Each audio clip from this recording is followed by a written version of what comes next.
স্ত্রীরা স্বামীর দিকে পিঠ ফিরিয়ে ঘুমালে কি হয় জানলে আপনি অবাক হবেন। এই যে ঘুমের ক্ষেত্রে স্বামী স্ত্রী যদি স্বামীর দিকে পিঠ ফিরিয়ে ঘুমায়, এই ক্ষেত্রে কি বরকত নষ্ট হতে পারে? মারাত্মক একটা সেন্সিটিভ প্রশ্ন এখানে।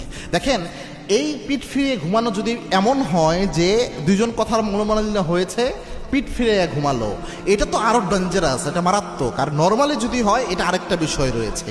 প্রথম যেটা সেটা শুনেন, আল্লাহর হাবিবের একটা চমৎকার হাদিস এই ব্যাপারে রয়েছে।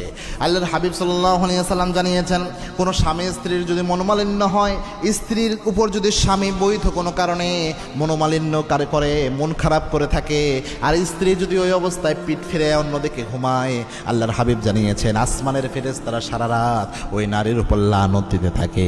সারা রাত ওই নারীর উপর লানত হয়। এরকম কথা বন্ধ করে রাখা, স্বামী স্ত্রীর ঝগড়াঝাটি হলে পিঠ অন্যদিকে ফিরে ঘুমা, এটা হলে আরেক হাদিস দিয়ে বোঝা যায় দুষ্ট জিনিস সুযোগটাকে কাজে লাগায়, এইরকম মনোমালিন্যকে আরও বাড়াইয়া অন্তরে কুমন্ত্রণা দিয়ে স্বামী স্ত্রীর সংসার পর্যন্ত নষ্ট করে দিতে পারে।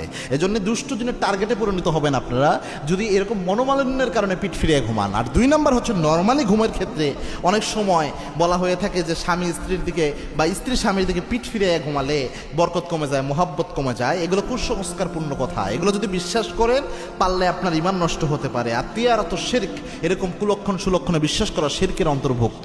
সুতরাং স্বাভাবিকত নিয়ম হচ্ছে আপনার একসাথে ঘুমানো, সুন্দরভাবে ভালোভাবে যেভাবে হয় ওইভাবে ঘুমানো।